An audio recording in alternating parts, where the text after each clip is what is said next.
अब हम देखेंगे एसी पास थ्रू कैपेसिटर।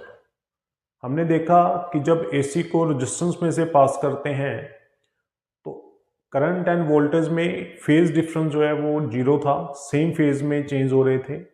लेकिन जब हमने इंडक्टर में पास किया तो उसमें 90 डिग्री करंट 90 डिग्री बैक था, वोल्टेज 90 डिग्री आगे थी, या आप ये कह दो कि करंट 90 डिग्री लैग कर रहा है फ्रॉम द वोल्टेज। तो अभी हम देखेंगे कि जब कैपेसिटर में एसी को पास करेंगे तो वो कैसे रिएक्ट करता है। तो लेट अस सपोज ये कैपेसिटर है, हमने इसके अंदर ईएमएफ पास किया, एसी ईएमएफ पास किया E naught sine omega t. We know कि कैपेसिटर के अंदर जो चार्ज होता है वो होता है सीबी। वोल्टेज हमने लगा रखी है यहाँ पे ई नॉट साइन ओमेगा टी। तो इतना चार्ज कैपेसिटर में जा रहा है तो करंट कितना प्रोड्यूस होगा। We also know current is equal to d q by d t c e naught sine omega t. So i is equal to c e naught, sine का derivative करेंगे cos omega t, फिर angle का करेंगे into omega. तो आई आपका आ जाएगा ई naught upon सी और omega को नीचे ले जाओ, this is cos omega T. यहां पे हम पुट करेंगे 1 बाई सी ओमेगा को एक्स सी, जिसे हम बोलते हैं कैपेसिटिव रिएक्टेंस। कैपेसिटिव रिएक्टेंस यानी कि कैपेसिटर का रेजिस्टेंस ड्यू टू फ्रीक्वेंसी। यहां पे भी देखो हम एसी पास कर रहे हैं, फ्रीक्वेंसी ऑलरेडी उसके अंदर है, तो कैपेसिटर उस एसी को अपोज करेगा इस रिएक्टेंस से। रिएक्टेंस वर्ड हम तब यूज करते हैं रेजिस्टेंस की जगह पे जब फ्रीक्वेंसी का फैक्टर रेजिस्टेंस के अंदर हो। तो एक्सी में ओमेगा है जो कि फ्रीक्वेंसी पे डिपेंडेंट है, इसीलिए इसे रिएक्टेंस कहते हैं। तो हम यहां पे देखेंगे कि एक्सी को आप ऐसे भी लिख सकते हो 2 पाई फ्रीक्वेंसी। तो यहां देखिए डीसी में क्या होता है, फ्रीक्वेंसी 0 होती है तो एक्सी इनफाइनाइट हो जाएगा क्योंकि ये इन्वर्सली प्रोपोर्शनल है। इससे क्या पता लगता है कि ये डीसी को ब्लॉक कर लेता है। कभी भी कैपेसिटर में हम डीसी डालेंगे तो डीसी उसमें से पास करेगी नहीं क्योंकि रेजिस्टेंस बहुत ज्यादा है। एसी में देखें फ्रीक्वेंसी नॉन जीरो होती है तो एक्सी की वैल्यू नॉन जीरो होगी, मतलब इनफाइनाइट नहीं होगी, उससे कम होगी। तो एसी को ये अपोज करेगा, रेजिस्टेंस को मतलब डीसी को तो ब्लॉक करेगा, एसी को पास करने देगा बट उसको अपोज करेगा यानी रोकेगा उसको। तो इसका ग्राफ भी आप प्लॉट कर सकते हो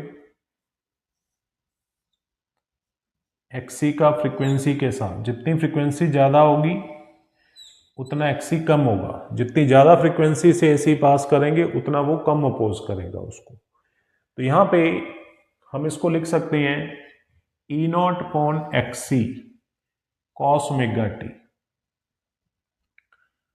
और ई नॉट बाई एक्सी को आप लिख सकते हो आई नॉट कॉस ओमेगा टी।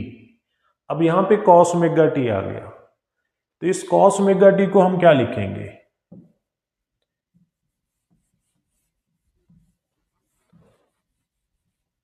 मैं पहले भी कहता आ रहा हूं वीडियो लंबा हो जाता है इसीलिए थोड़ा पॉज करके डायग्राम बना लिया कीजिए, मुझे थोड़ा सा फास्ट चलना पड़ता है ताकि वीडियो ज़्यादा लंबा ना हो। तो यहाँ पे जो आई नॉट कॉस ओमेगा टी है, देखो ये टर्म अलग है, मैं इसी को आगे कंटिन्यू कर रहा हूं। तो यहाँ पे करंट जो है उसको आप क्या लिखोगे, I naught sine omega t plus pi by 2, ऐसा आप लिख सकते हो क्योंकि कॉस 90 प्लस थीटा जो होता है, साइन 90 प्लस थीटा जो होता है उसको आप साइन थीटा लिख सकते हो। तो यहां से क्या पता लगता है हमें, वोल्टेज जो थी वो थी E naught sine omega t, current उससे 90 डिग्री लीड कर गया। यानी जब आप एसी को कैपेसिटर में से पास करोगे तो करंट 90 डिग्री आगे चलेगा, वोल्टेज 90 डिग्री पीछे चलेगी। देखिए इसको,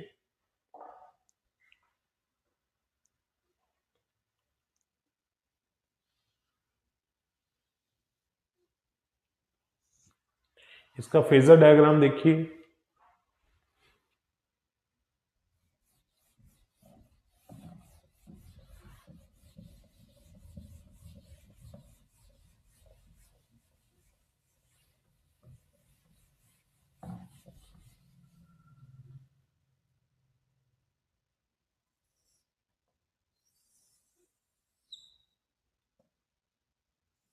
ये तो वही आपका ई नॉट है ओमेगा टी, करंट अब आगे है आई नॉट पाई बाय 2।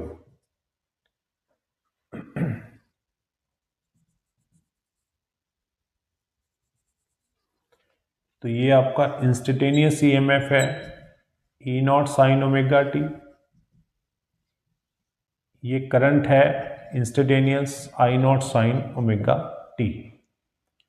तो अगर इसको वेव फॉर्म में बनाएंगे हम,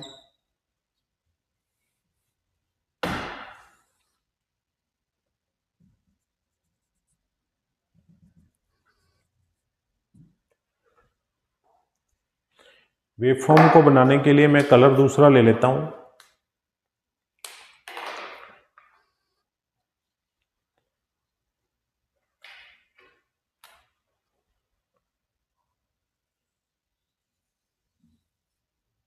जीरो टी बाई 2 टी,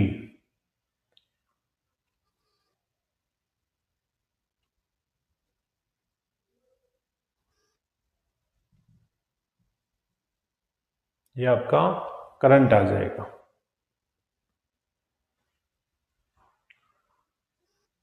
ये करंट है, ये वोल्टेज है ईएमएफ। तो इससे हमें पता लगता है कि ये दोनों एक दूसरे से 90 डिग्री के डिफरेंस पे है। जब आपकी वोल्टेज जीरो है, करंट 90 डिग्री उससे आगे है, तो वो शुरू से एंड तक आगे ही रहेगा। जब वोल्टेज जीरो हो जाएगी, करंट फिर 90 डिग्री आगे, उनका फेज हमेशा 90 डिग्री लीड करेगा।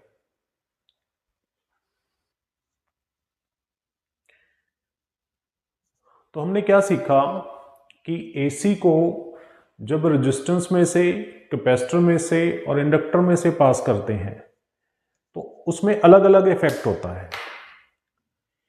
एसी के केस में, रेजिस्टेंस के केस में एसी अपोज होती है due to the motion of electron. Inductor के केस में एसी अपोज होती है ड्यू टू इंड्यूस ईएमएफ।